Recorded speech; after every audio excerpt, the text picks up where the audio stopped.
Sholat jamaah. Alhamdulillah. Alhamdulillahirrahmanirrahim. Masih di Islam itu Indah, jamaah yang di rumah ya. Baru bergabung kita ingatkan lagi. Tema kita pagi hari ini adalah Papa Sayang Sholat Yuk. Nah ini ya. Ini kata-katanya tuh judulnya tuh enak, lembut. Nah bagaimana harusnya istri itu bersikap kepada anak, suami ya. Untuk mengajak beribadah ini dengan kata-kata yang baik juga. Nah tapi sebelum kita lanjutkan lagi kita akan melihat sebuah tayangan ya. Ada pasangan suami istri yang sholat bersama. Wah ini yang perlu dicontoh, silakan. Nurul huda wafana bihusnihi ahyana. Nurul huda wafana bihusnihi ahyana wa Nah ini kan kalau kita bicara ya buat Ustazah Syifa nih, perempuan dan juga punya anak nih. Suami istri ini kan ibarat pakaian yang saling mengingatkan. Nah bicara masalah tentang kewajiban ini pasti kalau bicara masalah sholat ini adalah pertanggungjawabannya di akhirat yang kita tahu ini adalah tanggung jawab laki-laki. Tapi bagaimana kalau seandainya anak dan juga suami sering diingatkan juga sama istrinya karena membantu suami ini ternyata masih lalai juga ibadah. Apakah nanti di yaumul akhir istri ini bertanggung jawab juga terhadap sholatnya anaknya dan juga suaminya? Bagaimana penjelasannya? Silakan. Izin para guru semuanya. Ya, silakan. Bismillahirrahmanirrahim. Masya Allah, tabarakallah. Mudah-mudahan semua kita dengan suami kita, dengan anak kita, dengan orang tua kita dikumpulkan kelak di surganya Allah Amin, ya Subhanahu wa Allah. taala. Amin, ya Rabb. Jadi banyak orang yang pengen masuk surga tapi jangan hanya sendiri. Dia harus masuk surga sekeluarga.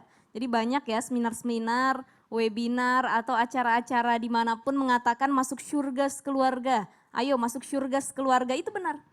Karena betapa sangat menyedihkan ketika hanya salah satu dari keluarga yang bisa masuk surga, tapi keluarga yang lainnya hanya berada di dalam neraka. Tidak ikut masuk ke dalam surga. Jadi orang-orang yang masuk ke dalam surga dalam surat Ar-Ra'd ayat 22 sampai 24, mereka mengatakan salamun alaikum bima sobartum ketika mereka bertemu di surga. Ketemu Masya Allah kalau kata Said Qutb dalam tafsir fi Dhilalil Qur'annya, mereka ini seperti reunian. Festival reunian yang sangat besar, udah lama nggak ketemu, udah lama saling rindu-rinduan, kangen-kangenan, ternyata di surga ketemuan. Kita kalau reuni sama teman SMP, SMA kira-kira bawel nggak banyak ceritanya ya? Banyak ceritanya. Apa aja ya? Apa Lo aja anak lo diceritain? berapa? Ih banyak bener anak lo ya Kemarin katanya. saya reunian. Oh reunian. Ya Allah banyak cerita dong. Ya maulid kan malamnya, kita Iya. reunian siangnya. Iya. Jadi apa aja diceritain Apa ya aja diceritain kadang-kadang biasanya. sampai masalah model tas istri, bajunya diceritain ngobrol-ngobrol. Itulah sangat menyenangkan sekali reunian, sudah lama rindu tidak bertemu kemudian bertemu dan saling ngobrol kebahagiaan. Begitu juga nanti di surga. Ketika suami, istri, anak, orang tua, saudara bisa berkumpul reunian. Masya Allah udah lama gak ketemu ya. Assalamualaikum alaikum bima sobartum. Masya Allah selamat ya. Selamatan buat kamu. Atas apa yang kamu perbuat, kesabaran yang kamu lakukan dulu ketika di dunia. Jadi orang itu ketika melakukan ibadah itu sabar-sabar. Jadi sabar itu bukan hanya ketika kita menahan maksiat, tapi sabar ketika kita taat atau melakukan perintah Allah Subhanahu wa taala. Salat cuman 5 waktu. Tadinya kan 50 waktu ya. Kemudian disyariatkan, diturunkan lagi bilangannya cuman 5 waktu, itu juga subuh cuman 2 rakaat. Kalau kata orang Sunda itu pang pelit nak 2 rakaat gitu. Masih susah bangunnya Masya Allah. Jadi sebenarnya kesabaran kita itu buah nanti untuk kita bisa berkumpul di surganya Allah Subhanahu wa taala. Jadi istri ketika suaminya tidak sholat, anaknya tidak sholat, memang ketika anak sudah balik itu tanggung jawab si anak sendiri. Kecuali kalau belum balik, maka yang menanggung adalah orang tuanya. Lalu bagaimana dengan suami yang bermaksiat tidak sholat, apakah ditanggung oleh sang istri? Kalau istrinya sudah mendakwahinya, menasehatinya, memberikan kabar baik dengan cara lemah lembut, berakhlak, beradab, maka di sini sudah gugur tugas atau kewajiban seorang istri. Karena kan ada hakku zauji al-wajibati ala zaujati, ada hakku zaujati al-wajibati ala zauji. Salah satu hak dan kewajiban suami dan istri itu adalah watawassau bil haq watawassau bis sabr. Saling mengingatkan dalam kebaikan, saling mengingatkan dalam kesabaran, Mas, udah deh nggak usah kita ngutang. Ya, berhutang itu membuat kita sengsara di dunia. Nah, itu mengingatkan dalam kebaikan. Mas, ayo sholat subuh dulu, cuma 2 rakaat kok. Yuk kita berjamaah, insya Allah pahalanya besar nanti. Dunia dan seisinya kalah itu semua dengan sholat subuh kita. Contoh ya, seperti itu. Jadi mengajak suaminya sudah total, sudah maksimal. Tapi kalau suaminya tetap tidak mau menjalankan perintah Allah, maka gugurlah tugas si istri. Yang penting sudah dia dakwahi, sudah dia nasihati.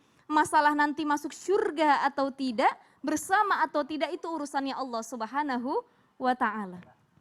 Jadi berapa banyak orang yang suaminya di neraka, istrinya di surga. Nauzubillah. Ada kebalikannya, suaminya di surga, istrinya di neraka. Tapi mudah-mudahan Allah kumpulkan kita Amin. masuk surga keluarga bersama anak-anak Amin, dan amin ya suami rabbal kita. alamin. Nah, tapi dia bicara masalah tentang kewajiban ini, ternyata ada kewajiban istri juga untuk membantu mengingatkan. Nah, tadi kalau seandainya mengingatkan ternyata suaminya enggak, berarti udah gugur tugasnya. Tapi kalau sampai enggak mengingatkan malah justru terlena dan asik juga ikutan sama suami enggak beribadah, ya sama-sama bertanggung jawab pastinya. Nah, sekarang kita lanjut lagi nih ya. Buat guru kita Ustadz Maulana, kita langsung aja minta praktek nih, tausiah praktek dari guru kita. Seperti apakah mungkin amalan dan doa-doa khusus untuk ya melunakkan hati suami agar mau menjaga dan menjalankan ibadah sholat. Nah, mungkin silakan. Iya. Mohon izin waktunya guru Baik, kita. saya langsung praktek aja ya. Jimmy-jimnya ke sini dong. Nah, buat yang di rumah, nih, mari sejadahnya sekalian. Nih, langsung dapat sejadah nih. Pesulap dong. Ya, baik. Masya Allah, tabarakallah, tanpa menggurui. Ada teknik sebenarnya, gunakan sejadah sebagai pemikat. Alhamdulillah di rumah saya, itu rebutan untuk duluan datang untuk berjamaahkan ketika berjamaah di rumah. Karena ada sejadah khusus yang dalam artian sejadah itu lembut sekali.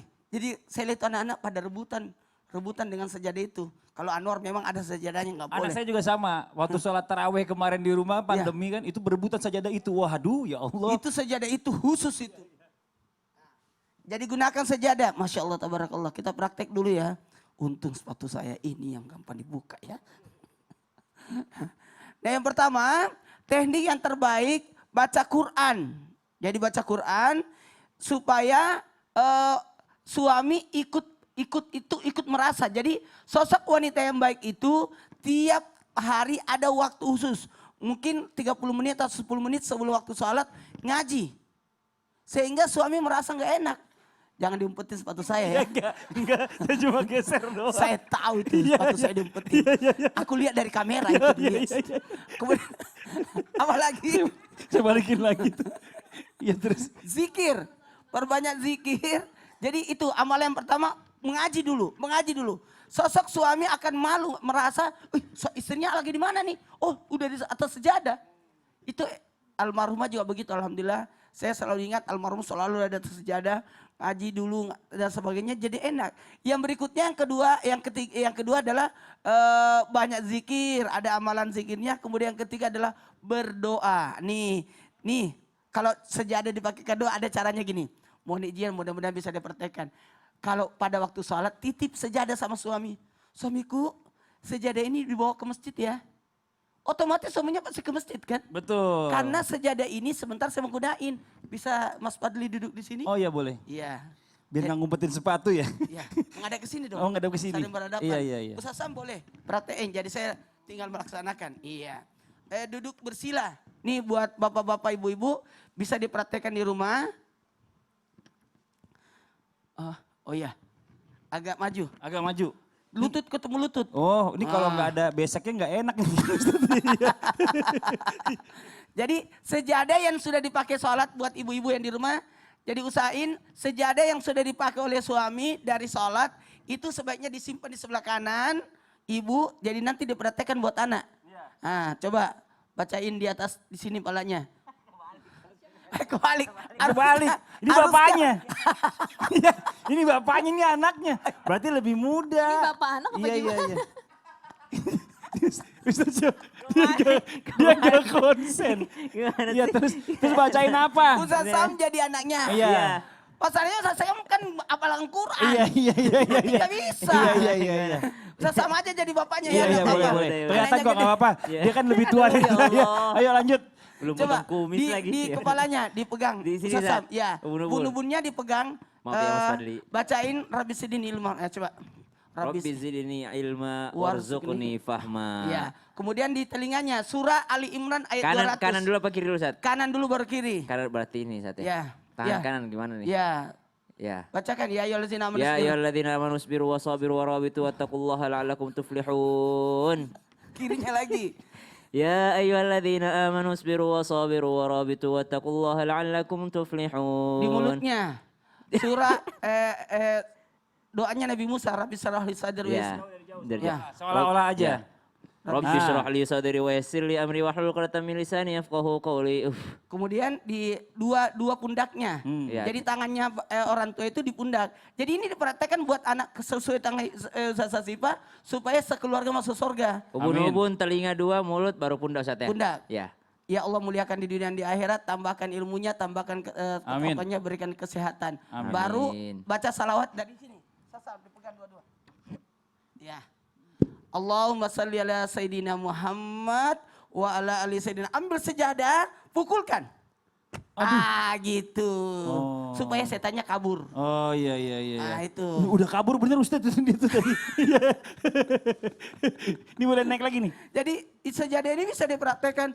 Sepatu saya. Oh Pak. iya sepatunya saya ke bawah. Nyangkut tadi di tangan saya Ustaz. Iya iya iya.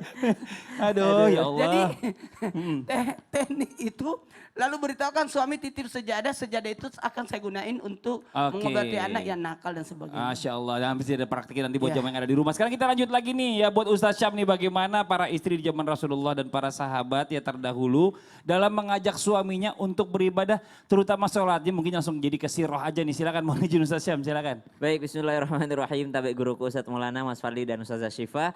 Pelajaran yang luar biasa yang diberikan kepada kita dari Ustadz Maulana tadi. Dan insya Allah pelajaran dari awal segmen sampai akhir segmen nanti insya Allah akan menjadi sesuatu yang bermanfaat untuk kita semua. Allahumma inna nas'aluka ilman nafi'a wa rizqan thayyiba wa amala mutaqabbala. Dalam sebuah riwayat diceritakan tentang seorang wanita yang disebut oleh Rasulullah SAW juga termasuk adalah seorang ahli surga atau wanita penghuni surga. Disebabkan karena apa? Maka ananda daripada Rasulullah SAW yaitu Sayyidatina Fatimah radhiyallahu taala anha wardaha pernah ingin penasaran untuk menemui wanita ini. Maka ibunda Fatimah radhiyallahu taala anha mendatangi rumah beliau. Ketika didatangi rumah beliau, beliau mengetuk pintu lalu mengatakan assalamualaikum. Dari dalam rumah terdengar seorang wanita yang menjawab assalamualaikum warahmatullahi wabarakatuh. Siapa di luar? Ini adab juga ya, akhlak juga ketika seseorang itu hendak bertamu atau menerima tamu ditanya dulu siapa di luar supaya ketahuan ini lawan jenis atau sesama wanita mungkin pakaian kita sedang tidak tertutup atau tidak menutup aurat. Maka yang dikatakan saya Fatimah binti Rasulullah sallallahu alaihi wasallam. Maka dengan bahagianya wanita ini menyambut daripada tamu tapi ditanyakan lagi dengan siapa engkau datang supaya ketahuan ada cowok apa enggak nih. Akhirnya ditanya dengan siapa engkau datang. Maka Fatimah menjawab dengan Hasan anakku.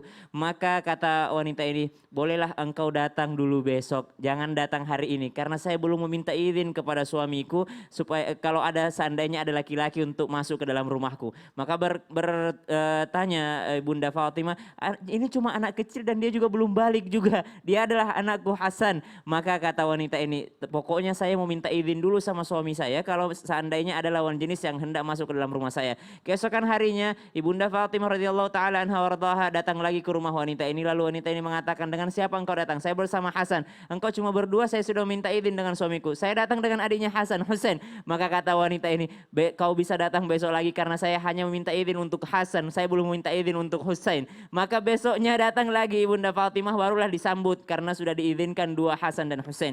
Maka masuklah ke dalam rumah dengan keindahan luar biasa. Wanita ini menyambut tamunya dengan akhlak yang luar biasa sehingga suaminya pun datang. Ketika suaminya datang disambutnya dengan indah. Assalamualaikum, suamiku datang masuk ke dalam rumah kemudian dilayani dengan sangat mulia. Kemudian duduk makan bersama. Setelah makan bersama Ibunda Fatimah Sayyidatina Fatimah radhiyallahu taala anha wardaha dengan kekagumannya melihat wanita ini. Kemudian wanita ini setelah makan sambil mengambil cambuk lalu ditaruh di dekat suaminya. Lalu mengatakan, jikalau hari ini aku melakukan kesalahan engkau boleh mencambukku dengan cambuk yang setelah kusediakan ketika engkau setelah melaksanakan atau menyelesaikan makan siangmu. Lihat bagaimana akhlak seorang wanita ketika seorang wanita ini mencerminkan ketaatannya kepada seorang suami. Bagaimana seorang wanita mencerminkan kehebatan luar biasa ketaatan terhadap suaminya yang menjadi pintu surganya. Kadangkala kita ingin memerintahkan sholat kepada suami yang mungkin kita sendiri belum mencerminkan akhlak yang baik. Kadangkala kita berdakwah kepada orang lain akan tetapi kita tidak menggunakan contoh. Lihat suami mana yang tidak akan luluh ketika istrinya berlaku demikian. Inilah akhlak yang dicontohkan oleh para sahabiyah. Bagaimana mereka taat terhadap suaminya terlebih dahulu. Maka kata Al-Quran, "Fassanihatu qanitatun hafizatun lil ghaibi bima hafizallah." Jangan sampai kita dicekam oleh Al-Quran mengatakan bahwa engkau berlaku nusyuz, engkau berlaku tidak taat terhadap suamimu. Lalu kita mengatakan hanya gara-gara suami mungkin tidak sholat tahajud. Kalau sunnah ya sunnah, yang wajib ya wajib. Jangan karena ibadah suami mungkin kalah dengan ibadah istri, lalu sang istri merasa lebih baik daripada suaminya. Lihat akhlak wanita tadi seorang sahabiah yang luar biasa ibadahnya akan tetapi tetap memuliakan suaminya. Maka ajaklah dengan kebaikan, ajaklah dengan hikmah, ajaklah dengan mau'idhah hasanah, barulah dengan cara terakhir jadilhum billati hiya ahsan, berdebat dengan cara yang ahsan. Iya, ini Masya Allah ya, jadi bicara masalah tentang akhlak ini penting banget. Penting ya. banget. Jadi dari zaman Tunjukkan Rasulullah. ketaatan dulu. Betul. Jadi dipujinya tuh suaminya tuh ngikut bukan hanya didakwahi dengan lisan. Karena Betul. kebanyakan dari kita kan mendakwahnya dengan lisan gitu. Iya, tapi ini banyak nih masalah pelajaran buat kita. Kadang-kadang kita selalu pengennya menuntutnya meminta take, tapi nggak ada Iya, gift-nya. nggak Nah ada ini ya harus ada gift-nya. take and give ya kan. Jadi Subhanallah. bisa semuanya tuh sakinah mawaddah warahmah. Nah sekarang kita lanjutkan lagi nih ya. Kita mau masuk ke curhatan online nih. Kalau waktunya menghubungi jamaah yang sudah siap curhat online di rumah, yang sudah mengirimkan permasalahannya ke media sosial Islam itu Indah. Langsung aja kita sudah terhubung. Assalamualaikum, selamat pagi Mbak. Waalaikumsalam. Iya, silakan curhatnya Mbak. Assalamualaikum warahmatullahi wabarakatuh. Waalaikumsalam. Assalamualaikum warahmatullahi wabarakatuh. Pak Ustazah, saya mau bertanya dengan masalah saya. Saya sudah beberapa kali dijatuhkan talak. Halo? Suami saya. Yang pertama, bahkan mungkin udah lebih dari 5-6 kali, tapi setelah misalnya saya kembalikan kamu, tapi setelah seminggu kemudian, setelah dia menyadari kata-katanya, selalu mengaku bahwa saya masih tidak berniat untuk mentalak. Selalu seperti itu. Kejadiannya belum lama ini, hampir mau seminggu, terulang lagi, menyatukan talak lagi. Apa yang harus saya lakukan, Pak Ustadz, Bu Ustazah? Iya, jadi Menurut kalau misalnya saya dengar ini berarti kurang lebih sering kali mengatakan talak sampai mungkin Mbaknya ini udah menghitung kurang lebih sampai 5 kali atau 6 kali gitu ya Mbak ya? Menyatakan Iya, talak. Mas, Iya, bahkan bisa lebih. Jadi setiap ribut selalu ada kata-kata, saya talak udah. kamu. Ya, tapi tidak jelas gitu. Nah, ada beberapa kali kalimat yang jelas, saya talak kamu, saya cerai kamu. Tapi setelah seminggu beberapa hari kemudian selalu tidak Minta menyadari rujuk. bahwa Ya ibaratnya, nggak minta rujuk. Nggak mengatakan kata-kata rujuk tapi perbuatannya sudah baik sama Mbak seolah-olah menyesali gitu. ya, tapi setelah saya bilang ini udah beberapa kali, udah saya nggak ini, ya udah saya rujuk, saya minta rujuk, saya selalu melihat anak-anak, ya udah ayo mudah-mudahan ada hidayah, mudah-mudahan ada perbaikan gitu Iya, ya. Tapi intinya mungkin gini Mbak ya, boleh saya singkat aja, persingkat. Jadi intinya adalah laki-lakinya ini, suaminya Mbak ini sering mengatakan talak tapi tetap minta rujuk, tapi talak lagi. Jadi seolah-olah ini talak ini jadi buat mainan gitu ya Mbak ya. Kurang lebih seperti itu ya.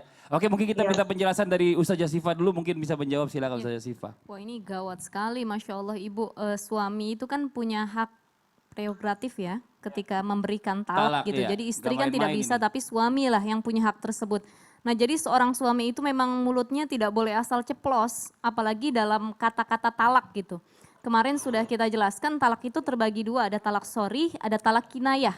Nah talak sorih ini adalah talak yang ucapannya jelas. Saya talak kamu, saya cerai kamu, saya talak 2 kamu, saya talak 3 bahkan yang sangat parah gitu ya. Nah itu talak sorih namanya gitu. Yang kedua ada talak kinayah itu talak sindiran. Ada yang talaknya dengan ucapan tidak langsung tapi dengan menggunakan Ungkapan, kata-kata kata kias. kata kias atau sindiran kayak gini.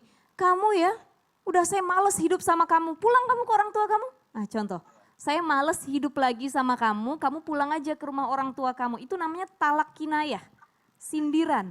Jadi tidak sorry, tidak saya talak kamu, saya cerai kamu gitu. Nah dalam hal talak kinayah, walau kataba bitolakiha falayakunu tolakon illa bi ayyan wiyahu. Kalau dia mentalaknya itu atau dengan SMS, dengan tulisan, dengan sindiran itu tanpa niat, maka tidak jatuh talaknya. Tapi kalau yang talak sorry, walaupun tanpa niat itu jatuh talaknya karena sudah talak sorry. Saya talak kamu. Saya Katanya. haramkan kamu di rumah ini ya. Nah, Udah, itu udah talaknya. itu sindiran bahasanya. Tapi kalau saya talak kamu, saya ceraikan kamu hari ini juga dengan talak 3, itu sudah tidak bisa lagi. Iya. Maka istri harus melewati masa iddah kalau masih talak 1, talak 2. Tapi kalau sudah talak 3, istri harus muhalil ya, nikah sama muhalil dulu, nikah sama orang lain dulu, baru bisa kembali lagi dengan Dan suaminya. bercampur dulu sama orang lain tersebut. Makanya kan Rasulullah mengatakan salasun jidduhunna jiddun wa azluhunna jiddun. Jadi ada 3 perkara yang kalau dia itu sungguh-sungguhnya dianggap sungguh-sungguh, tapi bercandanya juga dianggap sungguh-sungguh. Betul. Yaitu yang pertama nikah, Iya. cerai, rujuk. Gitu. Jadi 3 perkara ini jangan main-main gitu. Jadi Termasuk mungkin ini harus talak. ada pencerahan juga nih, mungkin Iya. kalau bisa TV-nya agak dikerasin juga nih Mbak ya, biar suaminya juga dengar ya. Iya. Untuk masalah talak ini nggak main-main. Nanti kita akan lanjutkan lagi ya, kita akan mendengarkan juga jawaban dari guru kita Ustadz Maulana. Dan juga buat jamaah yang ada di rumah jangan kemana-mana. Setelah ini nanti kita juga akan berdoa bersama ya, buat jamaah di rumah bisa ikut mengaminkan supaya permasalahan-permasalahan hidup kita semuanya bisa diselesaikan oleh Allah Subhanahu Wa Taala. Mudah-mudahan diberikan kebaikan dan juga rezeki yang melimpah. Amin. Yang di rumah jangan kemana-mana, mbaknya jangan kemana-mana. Kita segera kembali lagi tetap di Islam Itu Indah. Jamaah, oh jamaah, Alhamdulillah. alhamdulillah.